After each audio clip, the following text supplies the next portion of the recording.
Hello and welcome back to my channel. Today we're going to talk about what makes a hit song a hit song. You're probably thinking it's inspiration and they're creative and they're just got it. They got an it factor and they make it tick. In some aspects that could be very true, but we're going to analyze two of the top songs of today and show what they have in common, because there's a lot of key components to a radio song or a song that is going to chart.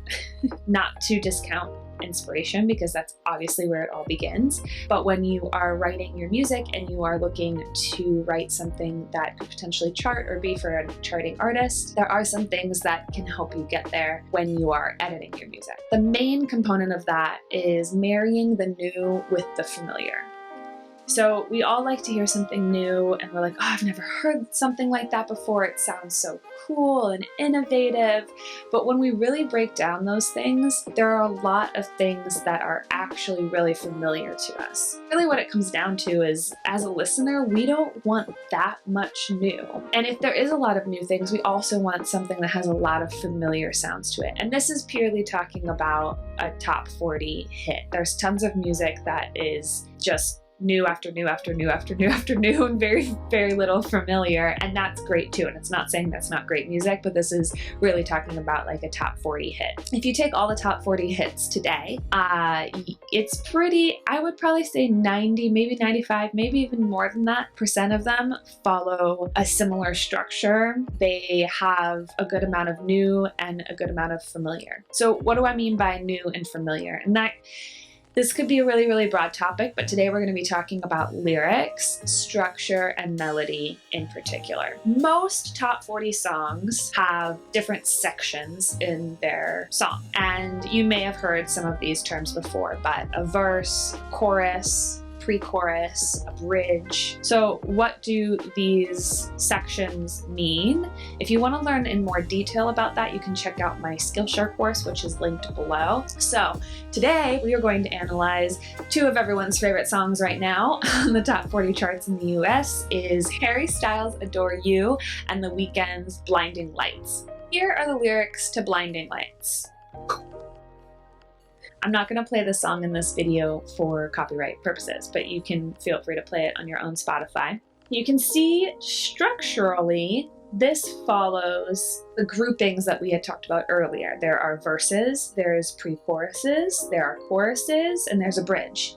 This is very, very standard, as I said before, for most top pop music or top 40, top 100, whatever, charting music. Now, if we look at them section by section, let's just take the verses, for instance. You can see verse 1 and verse 2, they're side by side. They are not the same length. So right away we can see they're not structurally all that familiar. We start off with the first verse, it's 6 lines long, and the second verse is only 3 lines long. It's half the length of the first verse. This is a way that The Weeknd has brought in something new to his song. When we hear the first verse and then we hear a bunch of other music in between and then we hear the second verse, our ear is going to think that it will be just as long as the first verse, but he tricks us and he's like, just kidding, I'm going to throw something new in there for you. So there's your first clue that not everything has to be familiar.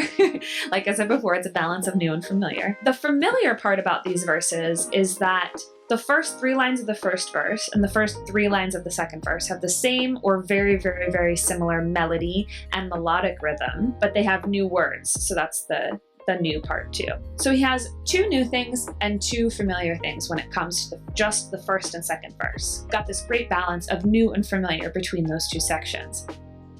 Now we go back to the beginning of the song. The first verse is 6 lines long. Within just the first verse, he plays with new and familiar as well. The first 3 lines of the first verse are all new words and they have their own melodies. When we get to the 4th line of the first verse, we actually repeat the melody of the first line of the first verse. So that's bringing in the familiar for us. And same thing with the 5th line of the first verse is the same as the 2nd line of the first verse. The 6th line is the same as the 3rd line of the first verse. So it's marrying that new and familiar again too. He has brand new words. The first 3 lines are mixing up, but when you get to the last 3 lines, we're just bringing back the melody that we had already heard. We're bringing back something familiar. It's a balancing act. Then we get to the pre-chorus. The pre-chorus has brand new words, brand new melody, brand new lyrics. It's definitely a new section. However, the pre-chorus is repeated. It comes after the second verse, which is something our ear feels is familiar. Because if you have a verse and then a pre-chorus and then you have another verse and the pre-chorus happens again, that structurally is set up very familiar to us. Now, after the pre-chorus comes the chorus, naturally, because pre-chorus is like before chorus. The chorus is really interesting too. He does something similar that he did with the first verse. The chorus melody and words are all new to us, but he balances that with familiar because the first and third lines of the chorus have the same melody and that same ooh ooh catchy familiar sing-along moment for us. The chorus also is repeated 3+ times in this song. It's the really catchy sing-along thing and is great because when it's on the radio, we want to sing along, we want to hum to it, we want to feel like we know it right off the bat. And by repeating a section, especially repeating a chorus over and over throughout the song, really helps the listener feel like it's really familiar. Then we've got the bridge. The bridge is the very, very new thing. It doesn't have much familiar in it at all. It has brand new words, brand new melody, brand new rhythm. It's all new. But he caps that off by immediately after that going to the most familiar part of the song. Balancing act between the two, like I said. So, in review, Blinding Lights balances the new and the familiar in the following ways. The new is the first 3 lines of the first verse have completely different melodies from each other. The familiar flip side is that for line 1 and 4, 2 and 5, and 3 and 6 in verse 1 are actually the same melody as each other. Another familiar call out is that the pre-chorus is repeated with the same words and the same melody and the same rhythm each time. And it is placed after both of the verses. He doesn't skip a pre-chorus. The chorus also has the same melody, same words, same rhythm. Something new, the second verse is only half the length of the first verse, so that throws off our ear a little bit, and we're like, ooh, this is different, this is fun. Now, when we look at the song from another bird's eye view, overall structurally, the structure of the song is very familiar to the listener. Most songs follow this structure or something like incredibly similar to this structure. He says verse, pre-chorus, chorus, verse, pre-chorus, chorus, bridge, chorus. It's probably the most standard song structure that there is out there. You want to make sure that it sounds familiar enough that they feel like they may have heard it before, but new enough that they know they haven't. All right, so next up we've got Adore You by Harry Styles. So here are the lyrics for you. You can see already that this is structured pretty similarly to Blinding Lights in that there is a verse, pre-chorus, chorus, verse, pre-chorus, chorus. Now, the thing that's missing in this song is there is no bridge. Blinding Lights had that kind of shake it up bridge section. This does not. Instead, he just repeats the chorus on and on until the end in various forms, but essentially it's the chorus again and again. So no bridge, but otherwise, structure is pretty similar to Blinding Lights. Now, we go to the first verse. Walk in your rainbow paradise. Strawberry lipstick state of mind. You can already tell right there, those 2 lines have the same exact melody. So the first line we hear it, it's new. The second line we hear, it's not new, it's familiar. So he's already brought in something that makes us feel all comforting, like, oh, we know this already. Then we get to the third line. I get so lost inside your eyes. Hey, wait a minute. We've heard that. Bum, bum, bum, bum, bum, bum, bum, bum, bum, bum. That's the familiar again. So all 3 of the lines in the verse have the same melody. So they are very, very familiar. Now, it's different from The Weeknd, where The Weeknd's first 3 lines of the first verse were all very different from each other. And then he brought the melody back for the last 3 lines of the verse. But this verse is only 3-4-ish lines long. Harry Styles doesn't have as long to get us to feel familiar with the melody. He's like, no, I'm just going to give you the same melody over and over and over again. And then I'm going to give you something new on the would you believe it at the end of the verse. So he already starts playing with this idea of new and familiar. Similar ways to The Weeknd, but slightly different, right? So there are obviously options on how you can play around with this.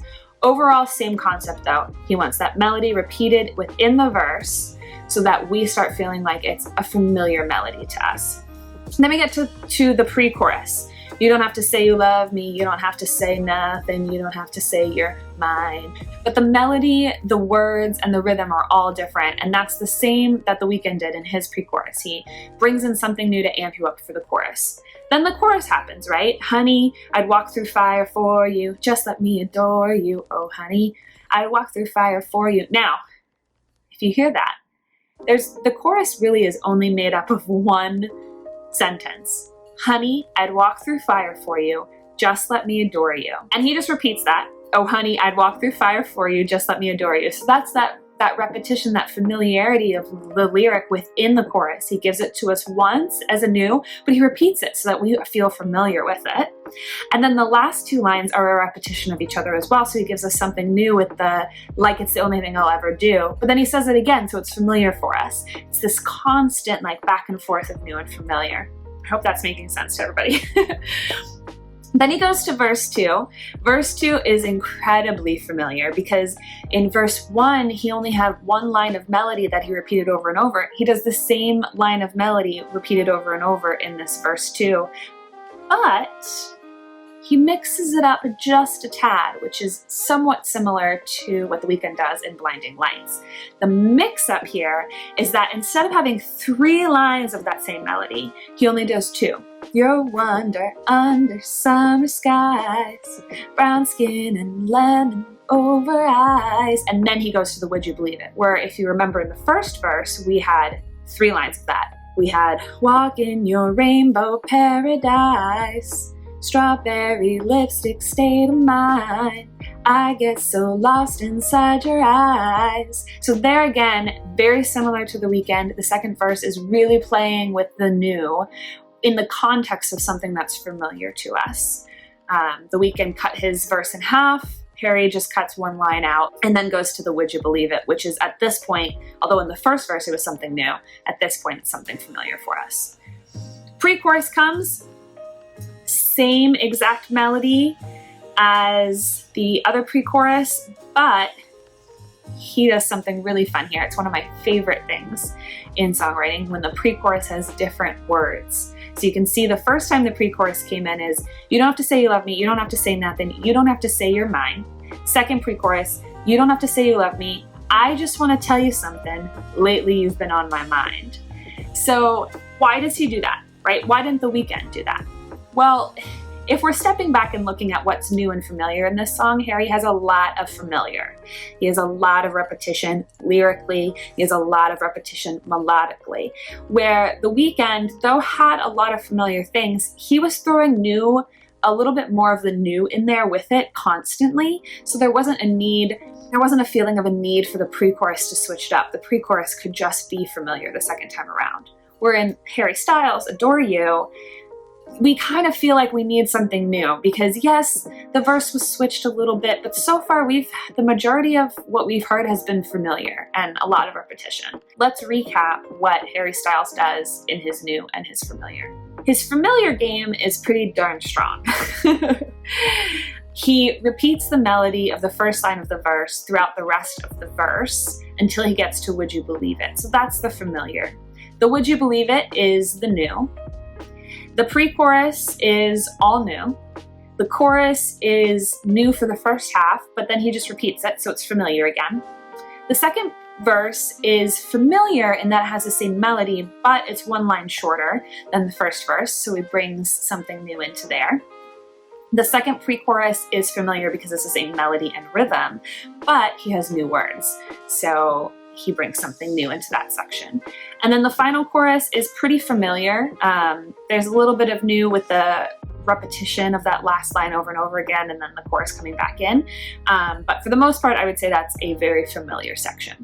So what have we learned? We've learned that Harry Styles and The Weeknd write in very, very similar ways. And I would say that's true for everything you're going to listen to on the radio. So there are key components to writing a great hit song, and a lot of that has to do with balancing the new and the familiar. Gosh, this should be like some sort of like tally game. I don't know if you know how many times I said new and how many times I said familiar, comment below. I do have to credit me thinking about songs in this way to Jai Joseph, who I take songwriting courses from. So I'm going to link his website below if you're interested in contacting him. I've learned a lot from him, and a lot of this new and familiar information definitely is inspired by his teachings. But overall, if you're looking to write a hit song, take a look at the song you've written. Ask yourself, is there enough things that are familiar in this? Are there enough things that are new? There should be pretty even balance of the two if you were going to weigh them on a scale.